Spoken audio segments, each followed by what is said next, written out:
Price the Lord. உங்கள் மத்தியில் இன்றைக்கு நான் பகிர்ந்து கொள்ளக்கூடிய செய்தி ஆசீர்வாதம். யாரை பார்த்தாலும் எதை பார்த்தாலும் எனக்கு ஒரு ஆசீர்வாதம் வேணும் அப்படின்னு எதிர்பார்க்கிறவர்கள் உண்டு. பிரசங்கியார் இடத்துல போய் ஜெபிக்க வேண்டும் என்று விரும்புவார்கள். எதற்கு? ஆசீர்வாதத்திற்கு. ஒரு தீர்க்க தரிசன வரம் பெற்றவர் இருக்கிறார் என்று சொன்னால் அவரிடத்தில் போய் ஜெபிக்க வேண்டும். அவர் எனக்கு ஒரு வெளிப்படுத்தி ஆசீர்வாதமான வார்த்தைகளை சொல்லுவாரோ என்று போய் ஜெபிப்பது உண்டு. நல்ல பரிசுத்தவான்கள் ஊழியக்காரர்கள் வரும் பொழுது போய் ஜெபிக்க வேண்டும் என்று சொல்லி ஜெபிக்க விரும்புகிறவர்கள் உண்டு. எதற்கு? எல்லாவற்றுக்கும் ஆசீர்வாதம். ஆசீர்வதிக்கிற தேவன். ஆனால் ஆசீர்வாதம் கர்த்தரிடத்தில் இருந்து மட்டும்தான் வரும். ஆமென். அந்த ஆசீர்வாதத்தை குறித்து இப்பொழுது நம்ம பார்க்க போகிறோம். முதலாவது, ஆசீர்வாதம்னா என்னன்னு தெரிஞ்சுக்கணும்.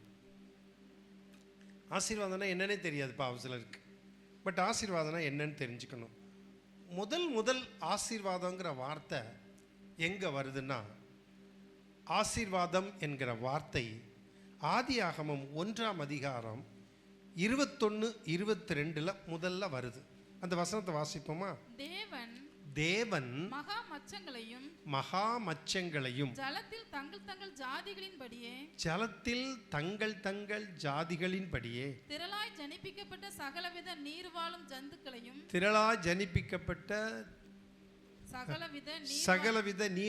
ஜந்துக்களையும் ஜாதியான சகலவித பட்சிகளையும் சிருஷ்டித்தார். தேவன் அது நல்லது என்று கண்டார். தேவன் அவைகளை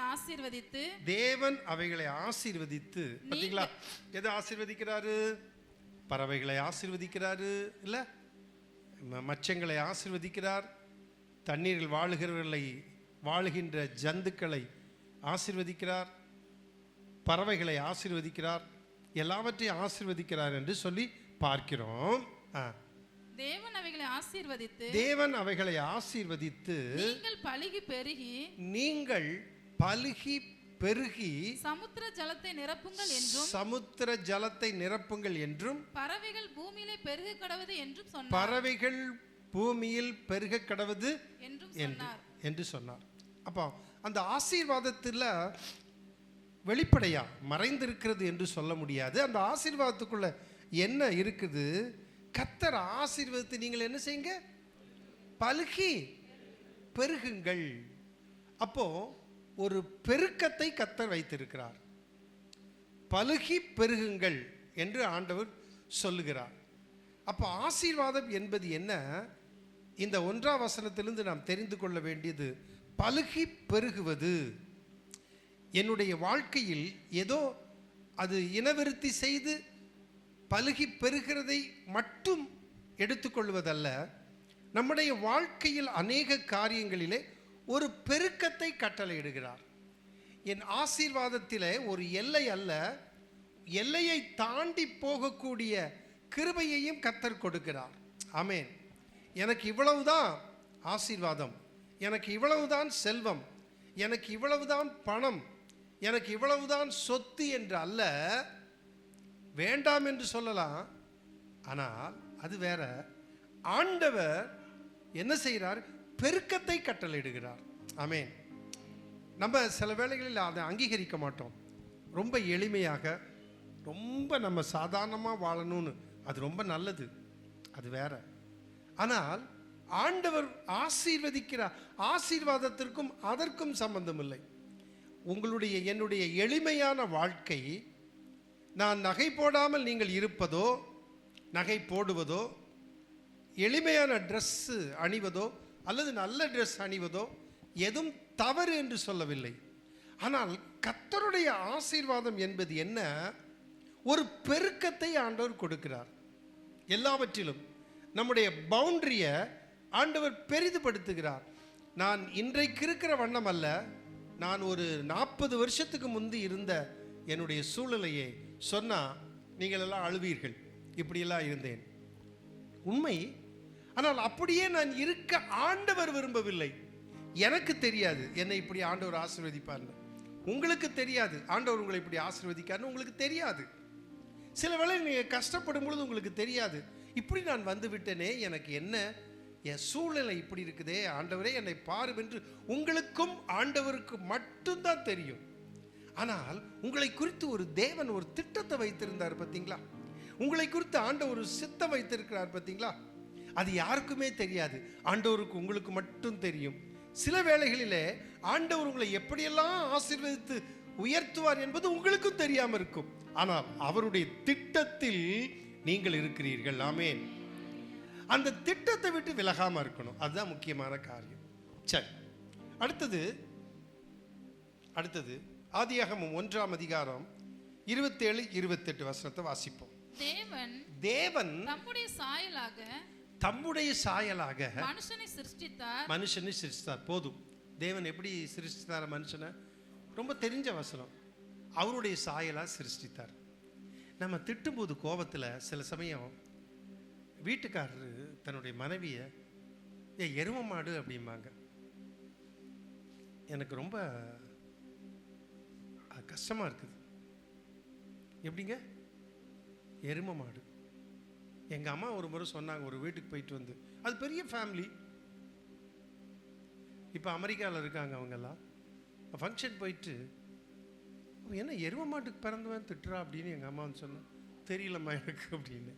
திட்டுறது பாருங்க, எரும மாடு, பன்னி, கழுதை, நாய். தேவன் என்ன பண்ணார்? என்ன சாயல்ல?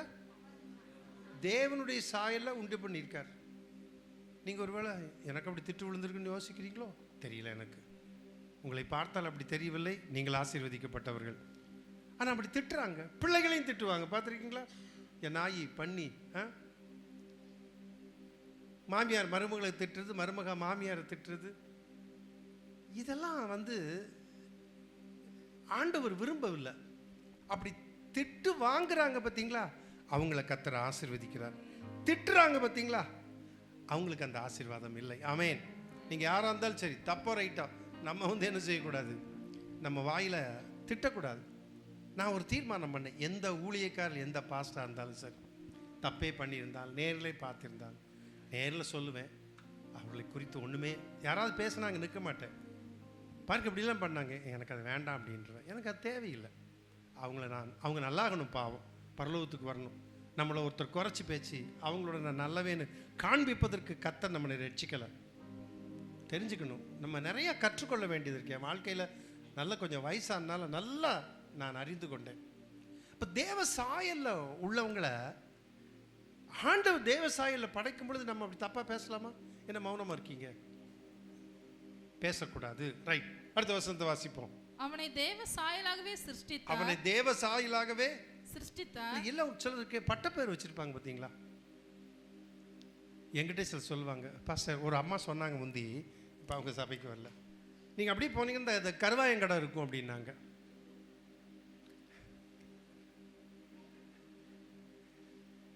எனக்கு அது பிடிக்கல. நான் அந்த சிஸ்டர்கிட்ட சொன்னேன், நீங்கள் அப்படி சொல்லாங்க சிஸ்டர், அது என்னை திட்டுற மாதிரி இருக்கு.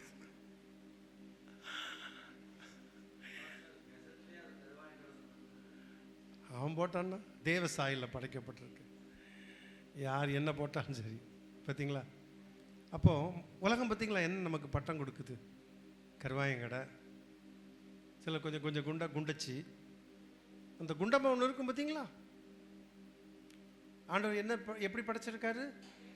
தேவ சாயல்ல. அந்த ஒல்லிக்குச்சி மாதிரி இருப்பாங்கல்ல, இல்லை ஒல்லியாக இருக்காங்க, கொஞ்சம் குண்டாக இருப்பாங்கன்னு ஒரு அடையாளத்துக்கு சொல்கிறது வேற. பேரே குண்டம்மா. ஒரு கோழிக்காரர் இருந்தார், அவருக்கு பேர் என்ன அப்படின்னா கருங்குண்டேன்னு பேர் வச்சுருந்தாங்க. இல்லை, இதெல்லாம் வந்து நம்ம சாதாரணமாக சில கூசாமல் சொல்லுவாங்க. இந்த கருவாயங்கடை பக்கம் எனக்கு கருவாயங்கடை செவ்வாயங்கடை எல்லாம் தெரியல, சொல்லுவாங்க. அந்த அம்மா அவங்க குடிமங்கலத்தில் இருக்காங்க. சிஸ்டர் அப்படி சொல்லாதீங்க. சரிங்க பாஸ்டர் அப்படின்னு கேட்டுக்கிட்டாங்க. பாவம், இல்லை நம்ம அப்படியெல்லாம் சொல்லக்கூடாது. நமக்கும் பேர் வைப்பாங்க. ஒருத்தர் ஒரு சகோதரி நல்லா சொன்னாங்க, பாஸ்டர் குறை சொல்கிறாங்களே பாஸ்டர். ஆமாம்மா, அவங்கள கொஞ்சம் கண்ணாடியில் போய் நல்லா பார்த்துட்டு வந்து பேசிட்டு அப்படின்னாங்க. சரிதானே? அதனால் நம்ம வந்து தேவ சாயலில் படைக்கப்பட்டவர்கள. எனக்கு ரட்சிக்கப்படாத முந்தைய அது பிடிக்காதுங்க. ஒரு பொண்ணை பார்த்துட்டு வந்து எங்கள் அண்ணன் வீட்டில் எங்கள் அண்ணனுக்கு தான், எங்கள் அண்ணன் 2 பேரும் கிண்டல் கேலி பண்ணாங்க. எனக்கு சரியான ஒரு வாலிப பருவம், கிட்டத்தட்ட ஒரு 19 வயசு இருக்குன்னு நினைக்கிறேன். எங்கள் அண்ணன் மாட்ட சொன்னேன், என்னையோட மூத்தவங்க, சும்மா இருங்க, பண்ண பிடிக்கலன்னா சும்மா இருங்க, கேலி பண்ணாதீங்க. ரட்சிக்கப்படலை, அப்போ சும்மா இருங்க, பிடிக்கலன்னா விட்டுருங்க, கேலி பண்ணாதீங்க அப்படின்னு. அப்பமே ரட்சிக்கப்பட்ட பிறகு அதை ரொம்ப அதிகமாக தயவு செய்து வேண்டாம். பொண்ணை பார்த்து கமெண்ட் பண்ணுறது, இந்த கேலி பண்ணுறது, கிண்டல் பண்ணுறது, இது அப்படி இருக்குன்னா மாற்றிக்குங்க. சரியா? நீங்கள் சில சமயம் நீ எங்களுக்கு முடியலைங்க பட்டப்பேர் அப்படி வச்சுருக்குங்க, பட்டப்பேர் தான் சொல்லுவாங்கிறது அது வேறு, எனக்கு தெரியாது. பட் அது வந்து தேவ சாயல்ல ஆண்டவர் படைச்சிருக்கார். ரைட், போகட்டும். ஆணும் பெண்ணுமாகவே அவர்களை சிருஷ்டித்தார். பின்பு தேவன் அவர்களை நோக்கி நீங்கள் பலுகி பெருகி. பார்த்தீங்களா? மச்சங்களுக்கு சொன்னாரு, தண்ணீர் உள்ள மீன்களுக்கு சொன்னாரு, ஆகாயத்தில் இருக்கிற பறவைகளுக்கு சொன்னாரு, இப்ப மனுஷனுக்கு சொல்றாரு. ஆணும் பெண்ணுமாக சிருஷ்டித்தார். இப்ப சொல்லிட்டு சொல்றாரு, நீங்கள் பலுகி பெருகி. நல்லா கவனிங்க, ஆசீர்வாதம் பாருங்க, மனுஷனுக்குள்ள ஒரு ஆசீர்வாதம் பாருங்க. அதை விட ஒண்ணு வித்தியாசமா இருக்கு. நீங்கள் பலுகி பெருகி பூமியை நிரப்பி அதை கீழ்ப்படுத்தி சமுத்திரத்தின் மச்சங்களையும் ஆகாயத்து பறவைகளையும் பூமியின் மேல் நடமாடுகிற சகல ஜீவ ஜந்துக்களையும் ஆண்டு கொள்ளுங்கள் என்று சொல்லி தேவன் அவர்களை ஆசீர்வதித்தார். எப்படி ஆசீர்வதிச்சாரோ? நீங்கள் அவர்களை. அப்ப மனுஷனுடைய ஆசீர்வாதம் பார்த்தீங்களா? ஆண்டு கொள்ளுங்கள். இன்னைக்கு நம்ம தான் ஆண்டு கொள்ளுகிறோம் இல்ல? அந்த ஆண்டு கொள்ளும் என்கிற ஆசீர்வாதத்தை கர்த்தர் வைத்திருக்கிறார். ஆண்டு கொள்ளுகிற தன்மை ஒரு மனிதனுக்கு கொடுக்கப்பட்டிருக்கிறது. ஒரு அட்மினிஸ்ட்ரேஷன் பவர் அவன்கிட்ட இருக்குது. எல்லாம் ஆண்டவர் கொடுத்தது. அன்னைக்கே பலுகி பெறுவது உங்களுடைய வாழ்க்கையிலே இதுவரைக்கும் இருக்கக்கூடிய, நீங்க நினைச்சுக்குவே எனக்கு இதுதான் வாழ்க்கை, எனக்கு இதுதான், எனக்கு இதுக்கு மேல இல்லை,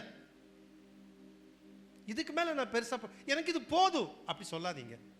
இனிமேல் சொல்லாம இருப்பீங்களா? என்ன சொல்லாம இருப்பீங்க? ஒண்ணுமே சொல்லாம இருப்பீங்களா?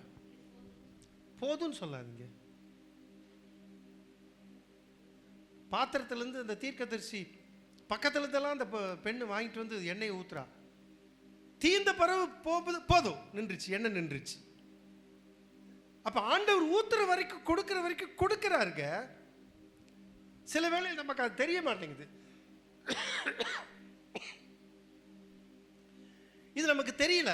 நம்ம என்ன நினைச்சுக்கிறோம் தெரியுமா? ஒரு லிமிட், நமக்கு அவ்வளவுதாங்க, எனக்கு அவ்வளவுதாங்க அப்படி நினைக்காதுங்க. எனக்கு ஆண்டவர் போதித்தது சொல்றேன் இல்ல, நீங்க இப்படித்தான் இருக்கணும்னு ஆண்டவர் வைக்கல. ஆண்டவர் ஒரு திட்டம் வச்சிருக்கார். உங்களுக்கே தெரியாது. கர்த்தர் ஆசீர்வதிப்பார். எதிர்காலத்தை குறித்து உங்களுக்கு தெரியாது, உங்களை பிள்ளைகளை குறித்து தெரியாது. என் பிள்ளைகள் இப்படி இருப்பாங்க, என் மூத்த மகன் இப்படி இருப்பான், என் பில்லி இப்படி இருப்பான், என் சின்ன மகன் இப்படி இருப்பான், மருமக அப்படி இருப்பான், எனக்கு இப்படி சம்மந்தி இருப்பாங்க. நான் நினைக்கவே இல்லை. நான் கல்யாணம் விட்டும் போது எனக்கு இப்படி ஒரு பெண்ணு கிடைக்கும், எனக்கு வேண்டாம் தரப்போனா நினச்சிட்டு இருந்தேன். சிலர் சர்ச்சிலேருந்து வந்தவங்க இவனுக்கு எப்படி கொடுத்தாங்கன்னு சொல்லிட்டு போனாங்களாமா.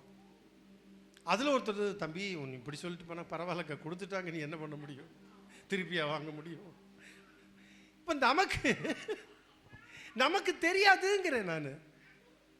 ஆண்டவர் நீங்க இப்படி இருக்கிறவர் இல்லை, உங்களை ஆண்டு கொள்ளும்படி வச்சிருக்கிறவர், ஆசீர்வதிக்கிறவர், இன்னும் கொடுப்பாருங்கிற.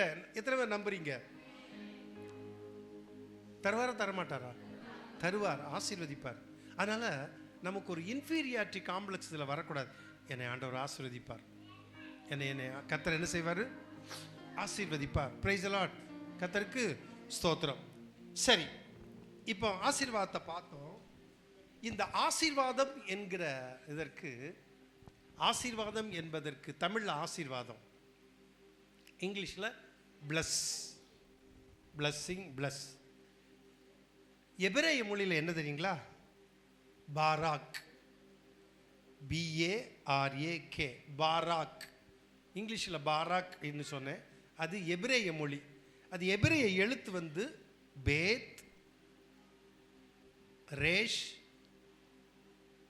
கேஃப், ஃபைனல் கேஃப்னு சொல்லுவாங்க. இந்த 3 எழுத்து தான். பாராக் சொல்லுங்க. பாராக். பாராக்னா என்னன்னா டு நீல். டு நீல்னா என்ன கவனிங்க.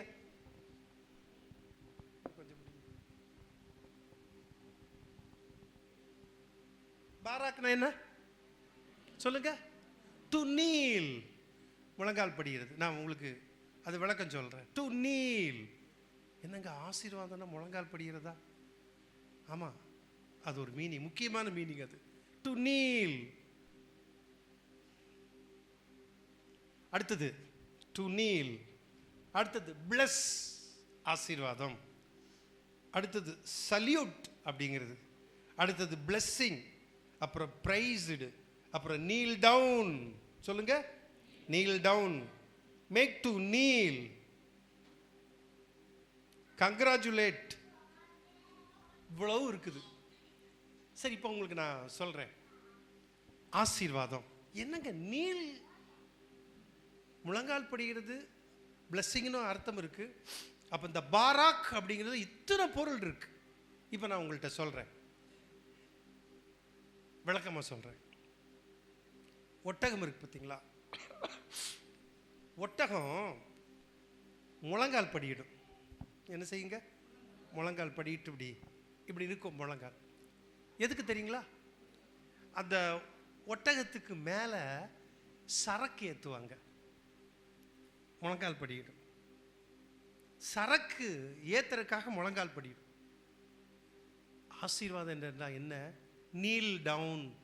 நீல், என் மேல ஆசீர்வாதங்கிற சரக்கு ஏத்த பாருங்க. ஒரு அலையிலேயே சொல்லுங்க. அதான் அதனுடைய அர்த்தம். புரியுதா உங்களுக்கு? Kneel down. ஆசீர்வாதம் என்பது நீல், முக்கியமானது. Kneel down. எல்லா அர்த்தம் உங்களுக்கு சொன்ன இங்கிலீஷ்ல. ஆசீர்வாதம். அப்போ முழங்கால் படியிட்டு அந்த ஒட்டகம் இப்படி முழங்கால் படியிடும் பொழுது அதனுடைய முதுகுல சரக்கு ஏத்துறாங்க பார்த்தீங்களா? அத மாதிரி ஆசீர்வாதம் என்பது ஆண்டவருக்கு முன்பாய் முழங்கால் படியிடும் பொழுது என் மேலையும் உங்கள் மேலையும் என்ன வருது? ஆசீர்வாதங்கள் ஏற்றப்படுகிறது. ஹalleluya, praise the lord. அதான் பாராக். சொல்லுங்க. பாராக் ஹீப்ருல. எதுக்கு ஹீப்ரு சொல்றோம்? அதனுடைய அர்த்தத்தை சொல்றோம். அதனால தான் அதுக்கு தாங்க படிக்கிறோம். இன்னும் படிப்பேன், இன்னும் படிப்பேன், இன்னும் படித்துக்கொண்டே இருப்பேன். உங்களையும் படிக்கணும்னு சொல்லுவேன். ஹalleluya. அப்போ அந்த ஒட்டகத்தின் மேலே ஏற்றுறது மாதிரி, சரக்கு ஏற்றுறது மாதிரி என் மேலே லோடு வருது, ஏற்றப்படுகிறது. ஆசீர்வாதங்க எல்லாம். பில்லி சொன்னான்ல, தூக்க முடியாமல் எப்படி இருப்பாளா? இப்படி. அப்படிதான். Price the Lord. யாருக்கு? அடோனாவுக்கு. செய்வாரா செய்ய மாட்டாரா? கர்த்தர் நிச்சயமா என்ன செய்வார்? செய்வார். ஒரு ஒட்டகம் முழங்கால் படியிடுவது போல, அப்படி முழங்கால் படியிடும் போது அதன் மேல் பொருட்களை ஏற்றுவது போல என்ன செய்யறாரு? கர்த்தர் நமக்கு ஆசீர்வாதங்களை லோட் பண்றாரு. ஆமென். முழங்கால் படி. நான் ஒன்று சொல்லட்டுங்களா? டிவியில் கிறிஸ்டின் நிகழ்ச்சி பார்க்குறீங்கன்னு வச்சுக்கோங்க. சிலர் டிவி ஓடிட்டே இருக்கும், பார்க்குறதா போட்டு ஓடிட்டு ரொம்ப நேரம் பார்த்துட்டே இருப்பாங்க. அதை விட நீங்கள் தனியாக போய் இந்த டிவியை பார்க்காம கிறிஸ்தவ நிகழ்ச்சி பார்க்க வேண்டாம்னு சொல்லுங்க. பாருங்கள் ஒரு அளவுக்கு. முழங்கால் படிக்கிறீங்க பாருங்களா?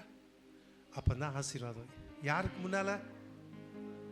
கர்த்தருக்கு முன்னால், இயேசுக்கு முன்னால். சிலர் முழங்கால் படிட்டு டிவியை கும்பிட்டுட்டு இருக்காங்க. பாவம், ஆசீர்வாதம் வர. ஆனால் கர்த்தருக்கு முன்னால் முழங்கால் படிக்கும் பொழுது எனக்கு ஆசீர்வாதம் வரும். ஆமென். கர்த்தர் உங்களை ஆசீர்வதிப்பார். Price the Lord. ஹalleluya சொல்லுங்க. அதுதான் வேணும். இன்னைக்கு டிவியில் நல்ல நிகழ்ச்சியை பாருங்க. நான் அதை வேண்டான்னு சொல்லலை. நல்ல செய்தி இருந்தால் பாருங்க. ஆனா அதுவே உங்களுடைய ஆவிக்குரிய வாழ்க்கை இல்லை இல்லை இல்லை இல்லவே இல்லை. வாழ்க்கை ஃபெயிலியர் ஆகும். நீங்க ஜெபம் பண்ணி பழங்க. 1 மணி நேரம், அரை மணி நேரம், அல்லது 10-20 நிமிஷமாவது ஆண்டவர் முன்னால போய் முழங்கால் படி விட முடியுது. உங்க மேல என்ன வருது? ஆசீர்வாதம் கர்த்தர் வைக்கிறார். ஆமென், ஆமென். இது சத்தியம், இது பைபிள், இது தேவனுடைய வார்த்தை. சிலர் நிறைய மெசேஜ் எல்லாம் கேட்டு கடைசியில் என்ன சொல்லுவாங்க? எனக்கு பாஸ்டர் அவங்க அப்படி சொன்னாங்க, மாறிட்டாங்கங்க, சிலர் மாறிட்டாங்க. தெரியுமா உங்களுக்கு? எங்கள் சொந்தக்காரர் இப்போ ரீசெண்டாக கோயம்புத்தூர் போய்க்கும்போது மாறிட்டாங்க. உரமா ஒரு மீட்டிங் விடாமல் போகும். எகோ விட்னஸ்க்கு போயிட்டாங்க. இப்போ நல்லா இருந்தம்மா. எங்க மரியாதையா நானும் கர்த்தரும், நானும் சபையும், நானும் வேதமும் அப்படின்னு இருக்காங்க. பார்த்தீங்களா? நான் கற்றுக்கொண்ட உபதேசத்தில் நான் நிலைத்திருப்பேன். பிரசங்கியாருடைய சத்தியத்தை கேட்கணும், கேட்கலாம், நல்லது, அளவாக கேளுங்க. ஆனால் எல்லாவற்றுக்கும் மேலாக ஆண்டவருடைய சமூகத்தில் முழங்கால் படிக்கிறீங்க பார்த்தீங்களா? அப்போ ஆண்டவர் வந்து உங்களை ஆசீர்வதிக்கிறார். அல்லேலூயா. அந்த ஆசீர்வாதத்துக்கு மேலே ஒன்றுமே இல்லை. ஆமென், பிரைஸ் தி லார்ட். அதனால் டிவி பார்க்குறது கொஞ்சம் குறைங்க, கர்த்தருடைய சமூகத்தில் நேரத்தை செலவு பண்ணுங்க. ஓகே, அடுத்தது உங்களுக்கு இன்றைக்கி ஆசீர்வாதம் வேணும் இல்லை? எனக்கும் ஆசீர்வாதம் வேணும். அதுக்கு தான் நம்ம வந்திருக்கிறோம். ஆண்டவர் ஒரு மனுஷனை ஆசீர்வதித்தார். பழைய ஏற்பாட்டில் பார்க்க போகிறோம். இப்போ ஆதாம் ஏவாளை ஆண்டவர் ஆசீர்வதித்தை பார்த்தோம்.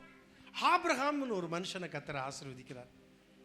ஆபிரகாம் ஆதியாகமம் 12ஆம் அதிகாரம் 1-3 வரை நிறுத்தி வாசிப்போம். ஆதியாகமம் 12ஆம் அதிகாரம். கர்த்தர் ஆபிராமை நோக்கி, நம்ம எல்லாரும் ஆபிரகாமின் பிள்ளைகள் தானே? நம்மளும் சொல்லுவோம் ஆபிரகாமின் பிள்ளைகள்னு. முஸ்லீம்ஸ் சொல்லுவாங்க, யூதர்கள் ரொம்ப உரிமையாக சொல்லுவாங்க. யூதர்கள் புறஜாதியை மதிக்க மாட்டாங்க, நாய் மாதிரி வச்சுருப்பாங்கங்க. அதான் ஒருத்தர் சொன்னாரா, அவங்க பெரிய ஆட்கள், பெரிய வேத பண்டிதர்கள். ஏய், நீ பெருசாக சொல்கிறல்ல, ஆபிரகாம் யார்? ஆபிரகாம் எபிரேயன். ஏய், ஆபிரகாம் யார்? அவன் விக்கிரக ஆராதனைக்காரன். புறஜாதி தானே? ஆமாம். கம்முன்னு பொட்டாட்டு கவனிங்க. எங்கள் கால்கோக் டீச் பண்ண, அது இப்போல்லாம் நான் சொல்லலை. பேசுனா அப்படியே ஆச்சரியமாக இருந்தது. யார் புறஜாதின்னு சொன்னார், நான் இப்போ சொல்ல அதை விரும்பலை. ஆண்டவர் தெரிந்து கொண்டதால் நீ என்ன ஆயிட்ட? ஆண்டோடைய பிள்ளையா மாறிட்ட. யாரையும் அற்பமாக நினைப்பதற்கு அல்ல. சரி, இப்போ ஆதியாகமம் 12ஆம் அதிகாரம் 1-3 முடிய வாசிப்போம். கர்த்தர் ஆபிராமை நோக்கி, கர்த்தர் ஆபிரகாமை நோக்கி, ஆபிரகாம்னு பேர் அவனுக்கு அப்புறம் தான் வந்தது. ஆபிராமை நோக்கி, நீ உன் தேசத்தையும் உன் இனத்தையும் உன் தகப்பனுடைய வீட்டையும் விட்டு புறப்பட்டு நான் உனக்கு காண்பிக்கும் தேசத்துக்கு போ. நான் உன்னை பெரிய ஜாதியாக்கி, அதாவது உன்னை ஒரு பெரிய தேசங்களுக்கெல்லாம் என்ன செய்ய போறேன்? அந்த ஒரு பெரிய ஜாதியாக்க போறேன். அந்த நேஷன்ஸுக்கெல்லாம் பெருசாக்க போறேன். பெரிய ஜாதியாக்கி உன்னை ஆசீர்வதித்து. எப்படிங்க ஆண்டவர் இப்போ உங்களை எப்படி செய்ய போறாரா?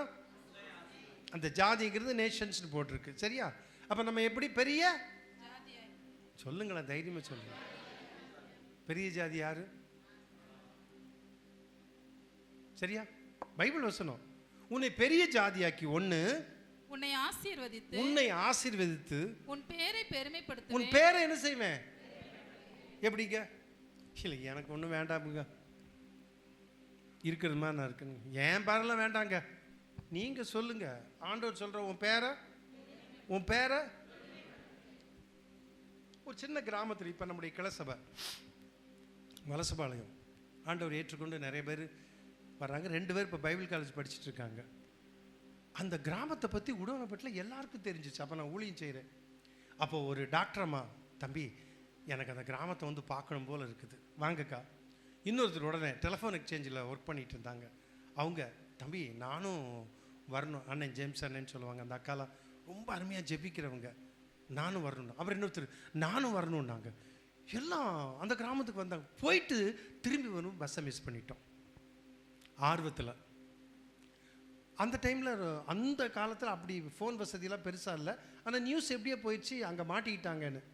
திரும்பி அந்த கிராமத்துக்குள்ள நடந்து போகிறோம். அவங்களுக்கும் தெரியாது, அந்த மக்களுக்கும் தெரியாது. அவங்க வலசபாளையத்தில் உள்ளே இருக்காங்க. இப்போ நாங்கள் ரோட்டு பக்கம் வந்து பஸ்ஸு மிஸ் பண்ணிட்டோம். ஒரு தோட்டக்காரங்க ஒருத்தர் வந்து, என்னங்க நின்றுக்கிட்டு இருக்கீங்க, பஸ் இல்லைங்க, போயிடுச்சு. ஆமாம் தம்பி, நாங்கள் இப்போ எப்படி போகிறதுன்னு தெரில, நைட்டு என்ன பண்ண தங்கி எங்கள் வீட்டில் தங்கலாங்க, வாங்கன்னு கூப்பிட்டு போய் தங்க வச்சாங்க. ஆமென், பிரைஸ் தி லார்ட்.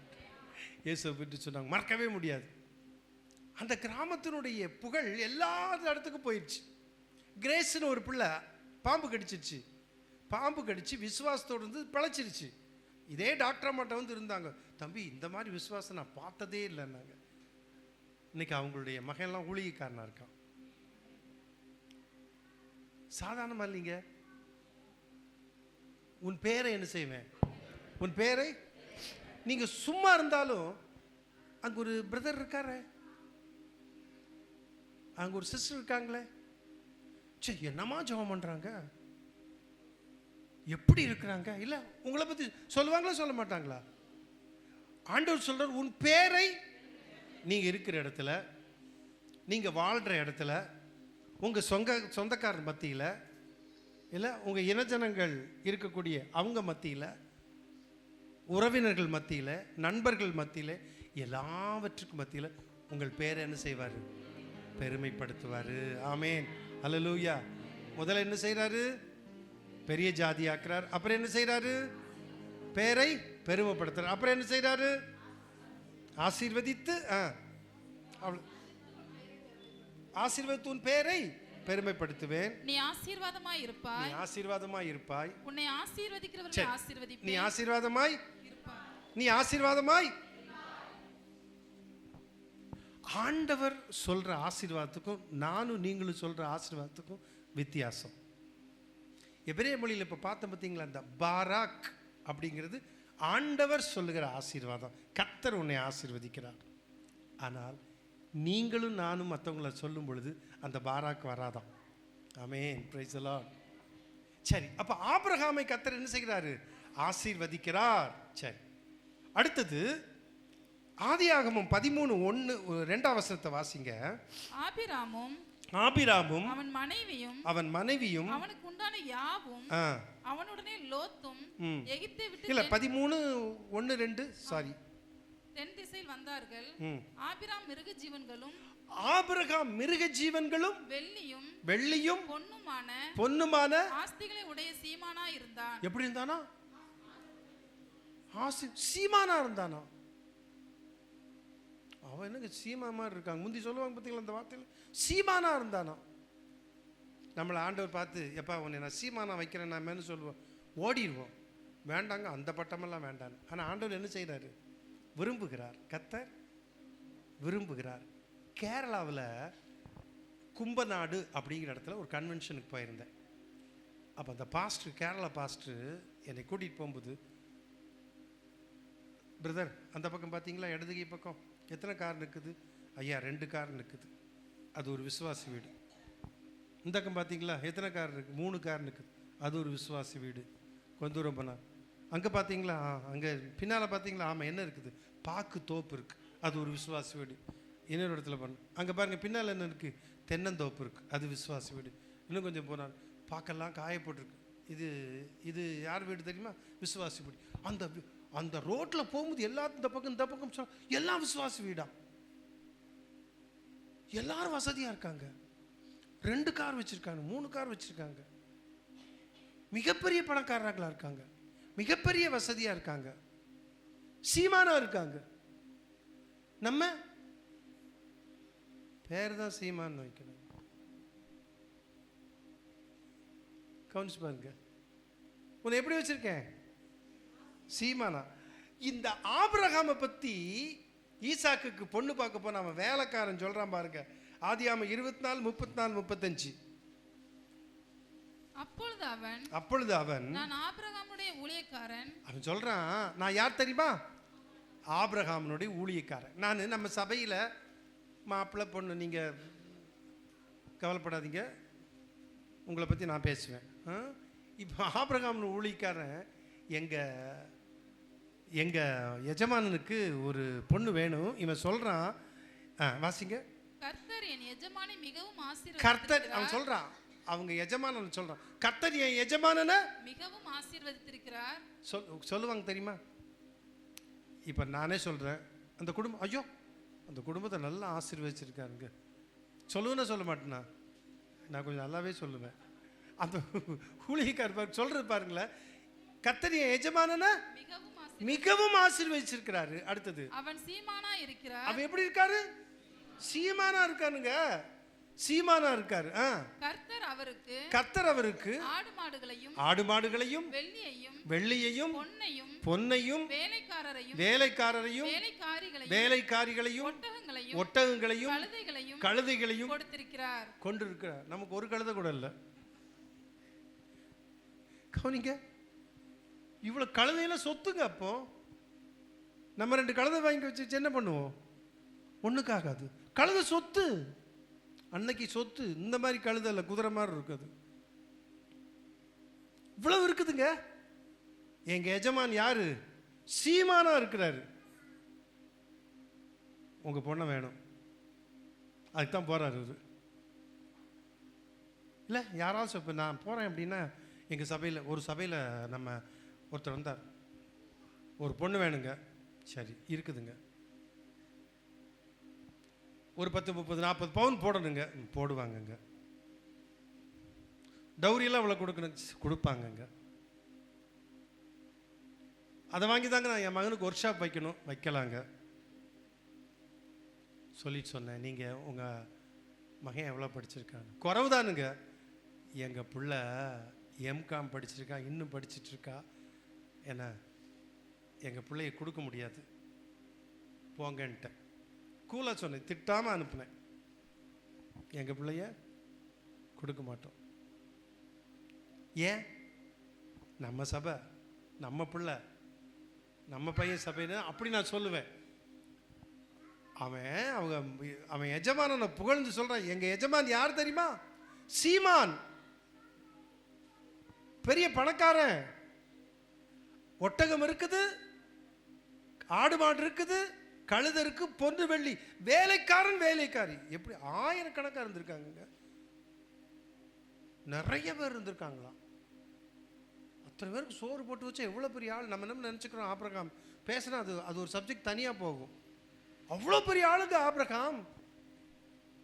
சரி, இப்போ வருவோம்.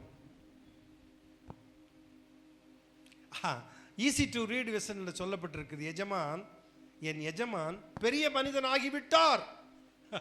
ஈஸி டு, எங்க எஜமான் அவர் பெரிய மனுஷன் ஆகிவிட்டார். ஒரு தடவை ஒரு பாஸ்டர் வந்து சொன்னார், பாஸ்டர் என்னங்க பாஸ்டர், என் மகன் அவரு, நான் சொல்ல அவரு, என் மகன் எங்கேயோ போயிட்டான் பாஸ்டர். உண்மைதான், எங்கேயோ போயிட்டான். நம்ம அப்படியெல்லாம் சொல்லக்கூடாது. எங்கள் பிள்ளை எங்கேயோ போயிட்டா. எங்கேயும் போகல, இங்கே தான் இருக்காங்க. இல்லை படிச்சுட்டு இருக்கான், என்ன நிலைமையில் இருக்கு அதைத்தான் சொல்லணும். இந்த எங்கேயோ போயிட்டு இருக்கான்னு சொல்லாதீங்க. அவன் உண்மையாகவே எங்கேயோ போயிட்டான் கடைசியில் ஆண்டவர் விட்டு. இவர் சொல்றாரு, என் எஜமான் பெரிய மனிதனாகி விட்டார். ஏன்? கர்த்தருடைய ஆசீர்வாதம். சரி, ஆபிரகாம் ஆசீர்வதிச்சாருங்க. நமக்கு என்னங்க கிடைக்குது? முடிக்க போறேன், வாசிப்போம்.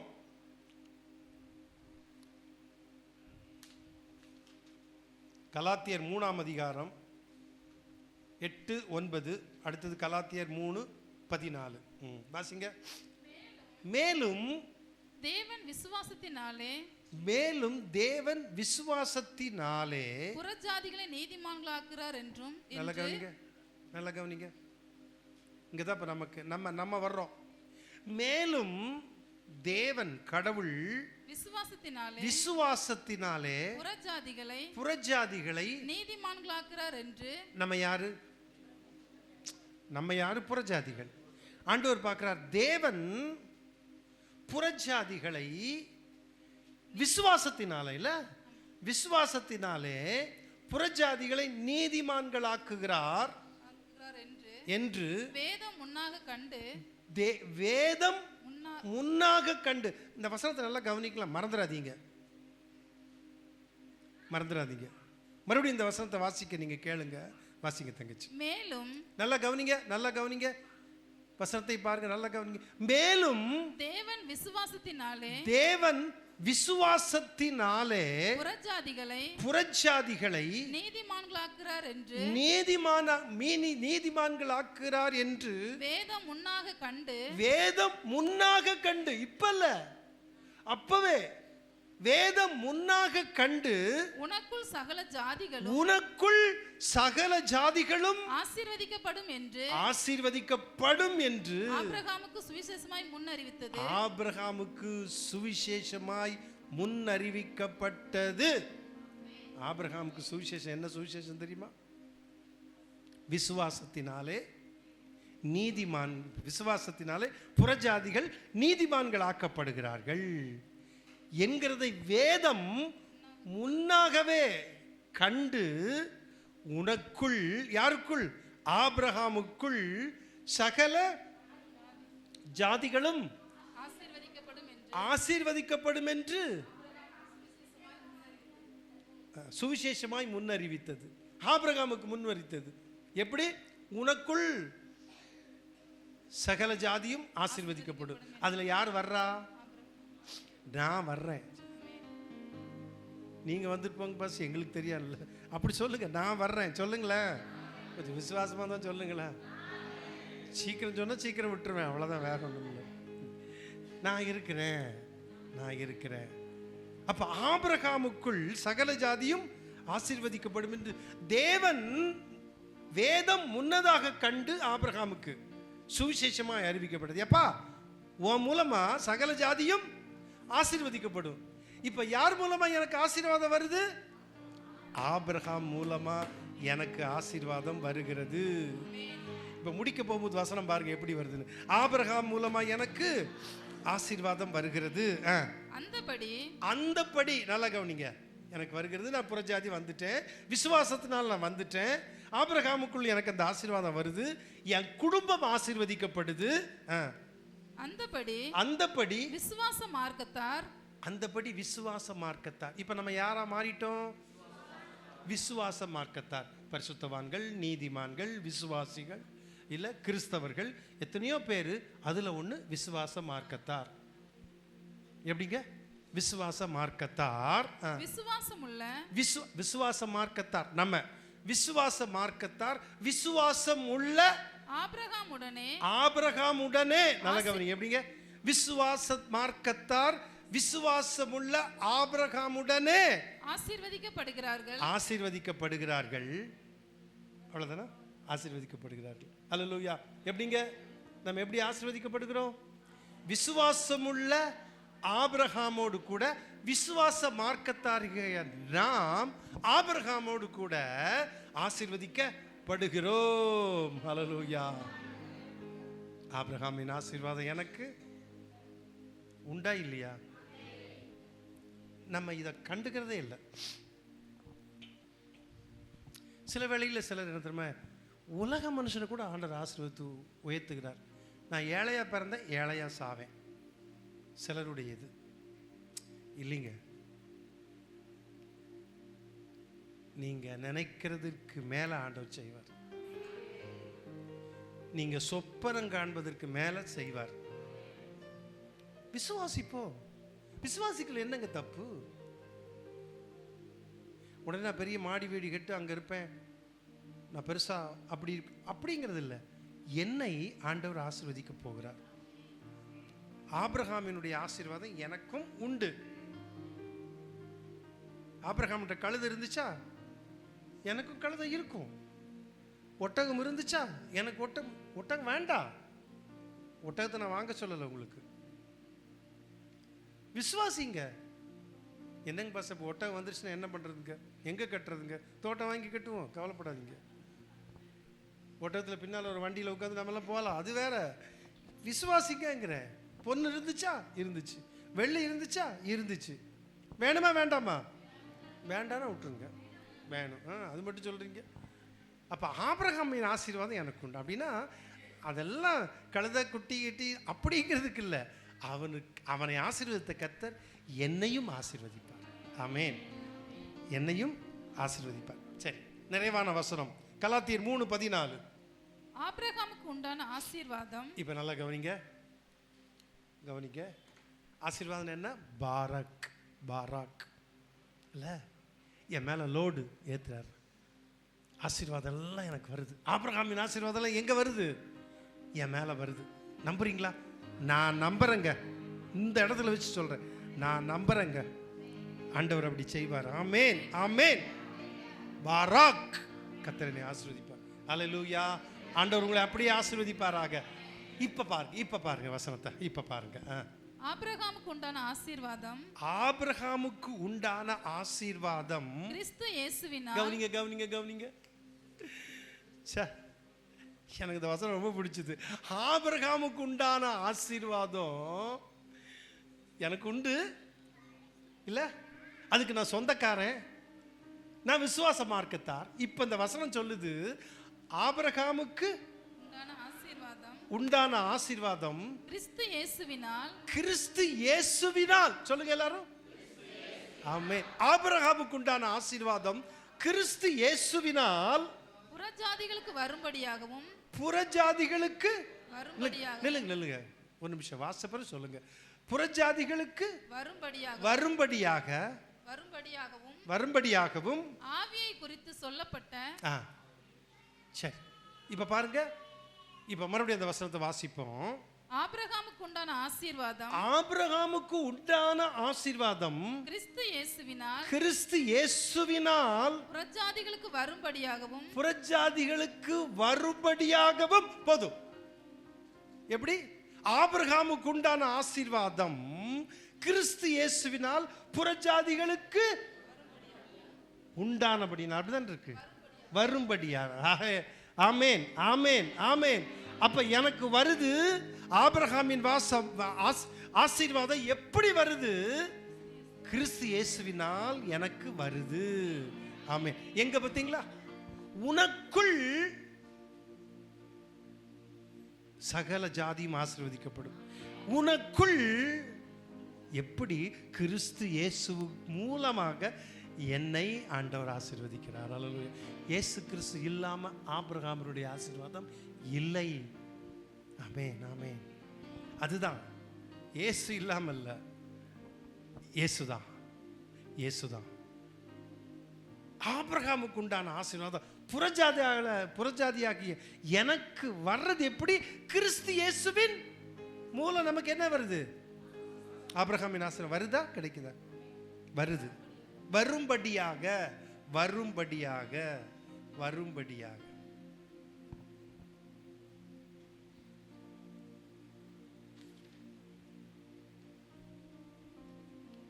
ஆமென். Praise the Lord. நீதிமொழிகள் 10:22 வாசி நிறைவு செய்வோம். கர்த்தரின் ஆசீர்வாதமே, கர்த்தருடைய ஆசீர்வாதமே ஐஸ்வரியத்தை தரும். கர்த்தருடைய ஆசீர்வாதமே, ஐஸ்வரியத்தை தரும். கர்த்தருடைய ஆசீர்வாதமே உனக்கு தரித்திரத்தை தரும் அப்படின்னு போட்டிருந்தா நம்ம என்ன செய்வோம்? அதையும் ஏத்து இருப்போம். கர்த்தருடைய ஆசீர்வாதம் உனக்கு ஐஸ்வர்யம்னா என்ன? செல்வம், பொருள். இல்ல, கொடுப்பாரா கொடுக்க மாட்டாரா? நம்ம சில வேளையில என்ன பண்ணிடுறோம் தெரியுங்களா? கிறிஸ்தவர்கள் அப்படின்னா, இப்போ ஒரு பாஸ்ட்னு வச்சுங்களேன், இந்த காலர் இப்படி இருக்கிற காலர் இப்படி வச்சுக்கோமே, இதில் கொஞ்சம் கிழிஞ்சிருக்கணும், முதுகு போச்சு கிழிஞ்சு கொஞ்சம் பாசமாக அந்த இடத்துல தச்சிருக்கணும், பாவம் போல் வந்துட்டு அல்லேலூயா பிரைஸ் தி லார்ட், நம்மெல்லாம் ஏழைகள், ஆண்டவர் நம்மை பரலோகம் கொண்டு போவார், பணக்காரெல்லாம் போக மாட்டாங்க அப்படின்ட்டு நம்ம பிரசங்கம் பண்ணி சிலர் அப்படியே பழகிட்டாங்க. நல்லா தெரிஞ்சுக்கணும், எளிமையாக இருக்கணும், கர்த்தருக்குள் ஐஸ்வர்யவானாக இருக்கணும். ஏழை குடிசையில் இருக்கிறவனும் இயேசு கிறிஸ்துவனுடைய ஆசீர்வாதம் அவனுக்கு இருக்குதுங்க. ஆமென். பொன் பொருள் மட்டுமல்ல, ஆவிக்குரிய ஐஸ்வர்யம் என்கிட்டையும் உங்கள்கிட்டையும் இருக்குது. முதலாவது அது தந்துட்டாரு. உலக பிரகாரமான காரியத்தையும் தருவது அதிக நிச்சயம். கர்த்தருடைய ஆசீர்வாதமே ஐஸ்வர்யத்தை, கர்த்தருடைய ஆசீர்வாதமே ஐஸ்வர்யத்தை, கர்த்தருடைய ஆசீர்வாதம் ஐஸ்வர்யத்தை தரும் அப்படின்னு நீதிமொழியில் எழுதியிருக்கு. ஆமென். கொடுப்பாரா கொடுக்க மாட்டாரா?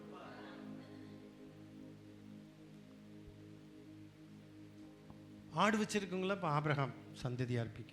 எத்தனை பேர் ஆடு வளர்க்குறீங்களோ உங்கள் ஆடுகள் எல்லாம் ஆசீர்வதிக்கப்படுவதாக. வெள்ளாடு ஆசீர்வதிக்கப்படுவதாக, செம்பரி ஆடு ஆசீர்வதிக்கப்படுவதாக, குறும்பை ஆடு ஆசீர்வதிக்கப்படுவதாக. ஒட்டகம் கழுதை தான் இல்லாமல் போச்சு. மாடு வச்சிருக்கீங்களா? ஆசீர்வதிக்கப்படுவதாக. ஆபிரகாமுக்கு உண்டானது எனக்கு இருக்கு.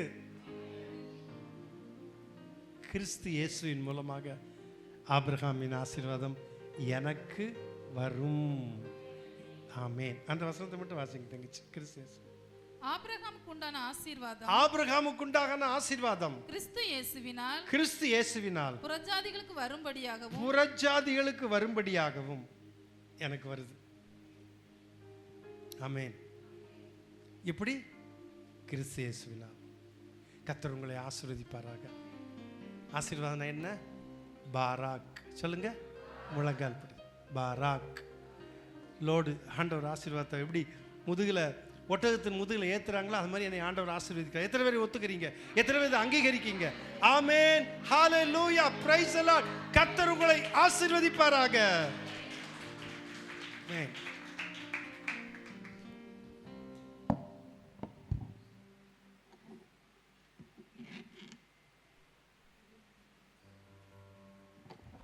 நம்ம எழுந்துட்டு ஒரு பாடலை பாடும்போது கர்த்தருக்கு என்று காணிக்கை.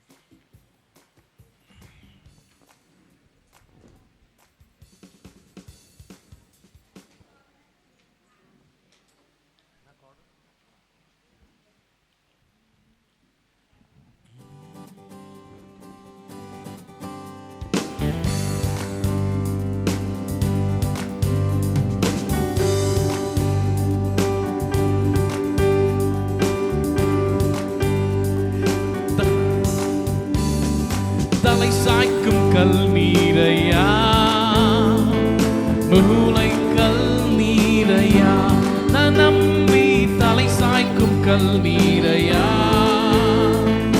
மூளை கல் நீரையா. ஏல் பெத்தேல், இது வானத்தின் வாசல். ஏசையா, ஆசீர்வாதத்தின் வாசல். ஏல் பெத்தேல்,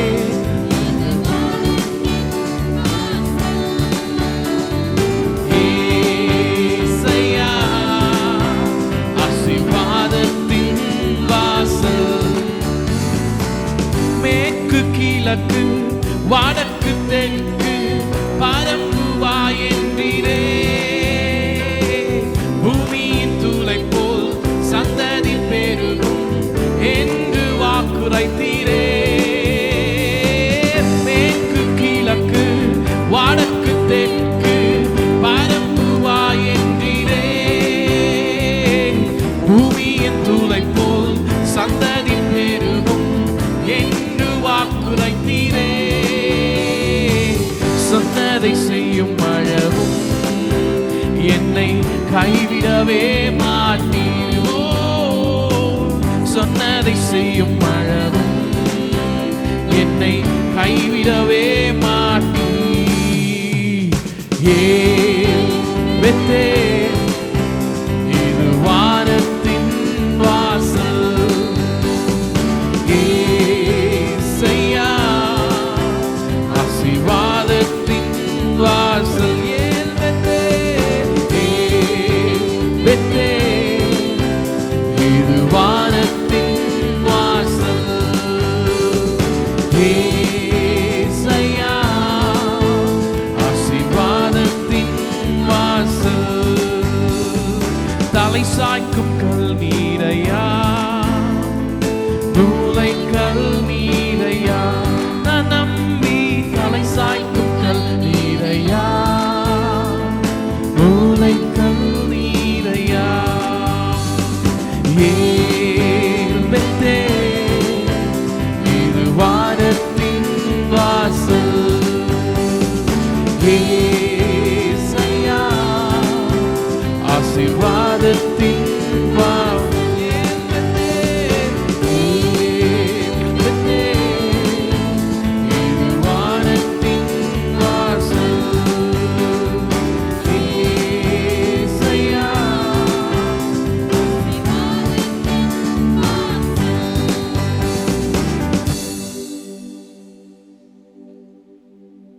கர்த்தருடைய ஆசீர்வாதம்.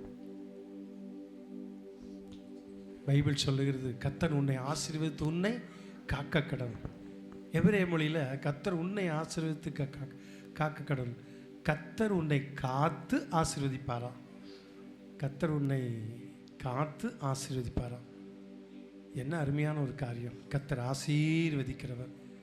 கர்த்தர் ஆசீர்வதிக்கிறவர். உங்களை அப்படியே நிறைவாய் ஆசீர்வதிப்பார். உங்களுடைய குடும்பங்களை நிறைவாய் ஆசீர்வதிப்பார். உங்களுடைய பிள்ளைகளை நிறைவாய் ஆசீர்வதிப்பார். ஆண்டவருடைய ஆசீர்வாதம் உங்களுக்கு ஐஸ்வர்யத்தை கொடுக்கும், நிறைவை தரும். பெருகுவீர்கள், பலுகுவீர்கள், நிறைவான ஆசீர்வாதத்தை, நன்மைகளை பெற்றுக்கொள்வீர்கள். அப்படியே கர்த்தர் செய்வாராக. பரிசுத்தமுள்ள அன்பின் பிதாவே, உம்முடைய வார்த்தையின்படி உம்முடைய பிள்ளைகளுக்கு ஆக கடவுது என்று சொல்லி நான் ஜெபிக்கிறேன். கேட்ட வசனத்தை மனதில் வைத்து உம்முடைய பிள்ளைகள் அந்த நீல் டவுன் பாராக் என்கிற வார்த்தையின்படி ஆண்டவருடைய சமூகத்தில் முழங்கால் படியிட்டு அந்த ஆசீர்வாதங்களை பெற்றுக்கொள்ள கிருபைத்தார். உம்முடைய பிள்ளைகள் கொடுத்த காணிக்கைகளுக்காக ஸ்தோத்திரம். தசமபாக காணிக்கைகள், ஸ்தோத்திர காணிக்கைகள், பொருத்தன காணிக்கைகள், எல்லாவற்றுக்காக சபை காணிக்கைகள் எல்லாவற்றையும் கர்த்தர் அங்கீகரியும், ஆசீர்வதியும், நிறைவான ஆசீர்வாதத்தை தாரும். சந்தோஷத்தோடு, சமாதானத்தோடு, மன நிறைவோடு உம்முடைய பிள்ளைகள் தங்களுடைய இல்லங்களுக்கு போகட்டும். வீட்டிலும் விடுதலையோடு, சந்தோஷத்தோடு, சுகபல ஆரோக்கியத்தோடு, ஆசீர்வாதத்தோடு உம்முடைய பிள்ளைகள் வாழ்ந்திருக்க நான் செபிக்கிறேன், வாழ்த்துகிறேன். சமாதானத்தோடு உம்முடைய பிள்ளைகள் போகட்டும். கர்த்தருடைய பிரசன்னத்தோடு, கர்த்தருடைய ஆசீர்வாதத்தோடு தங்களுடைய இல்லங்களுக்கு போக கர்த்தர் கிருபை செய்வீராக. இயேசு கிறிஸ்துவின் நாமத்தில் ஜெபிக்கிறேன் அன்பின் பிதாவே, ஆமென். என் ஆத்துமாவே கர்த்தரை ஸ்தோத்திரி, என் முழு உள்ளமே அவருடைய பரிசுத்த நாமத்தை ஸ்தோத்திரி. என் ஆத்துமாவே கர்த்தரை ஸ்தோத்திரி, அவர் செய்த சகல உபகாரங்களையும் மறவாதே, ஆமென். நம்முடைய கர்த்தராகிய இயேசு கிறிஸ்துவின் கிருபையும், பிதாவாகிய தேவனுடைய அன்பும், பரிசுத்த ஆவியானவருடைய ஐக்கியமும், சிநேகமும், வழிநடத்தலும், பாதுகாப்பும் நம் அனைவரோடு கூட இன்றும் என்று சதா காலங்களிலும் கர்த்தருடைய வருகை மட்டும் நிலைத்திருப்பதாக. ஆமென், ஆமென். Praise the Lord. கர்த்தருக்கு ஸ்தோத்திரம்.